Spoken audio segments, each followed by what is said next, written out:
May kwento ako. Babae po ako. Share ko lang ang intimate love and fantasy namin ng asawa ko.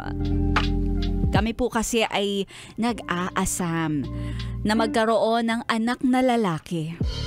Kaya madami po kaming ginagawang paraan para magkaroon ng lalaking anak.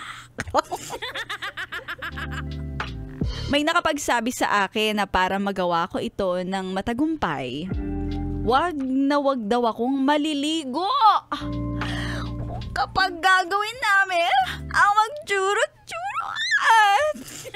Ano ba yan? Mas maasim, mas okay.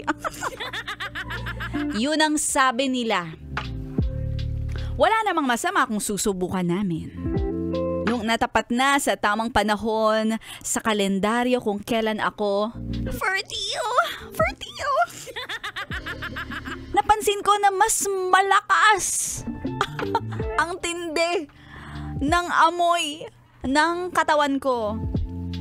Kahit na amoy putok na ako at nanlalagkit, ay tiniis ko hanggang sa makauwi ang asawa ko galing sa trabaho.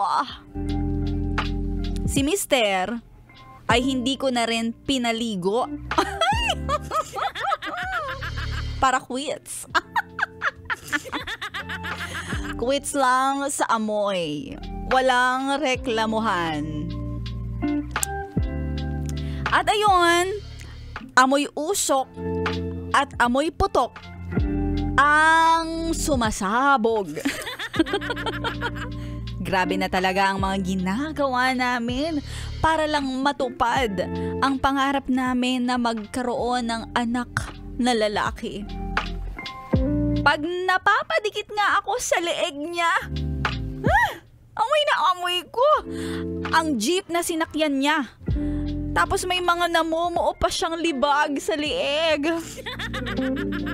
Nadumikit pa sa labi ko. At tapos, tuwing inaangat ko ang kilikili ko, hindi niya rin kaya matiis. Langsang-langsa siya, kaya ibinababa niya agad. Wag ko daw i-open, kasi ang lakas daw. Amoy humahataw. Ang sabi ko, kapag mas pawisan, mas mainam. Yun kasi yung sabi. Pero ang ending, hindi naman nangyari ang aming mga binabalak. At hindi naman ako nabuntis. Dahil ang sabi ng aking doktor, may PCOS daw ako. At kailangan ay mag-take ako ng pills at mag-diet. At sinabi ko sa doktor yung mga ginawa namin. Tumawa lang ang doktor. Joke time daw yun.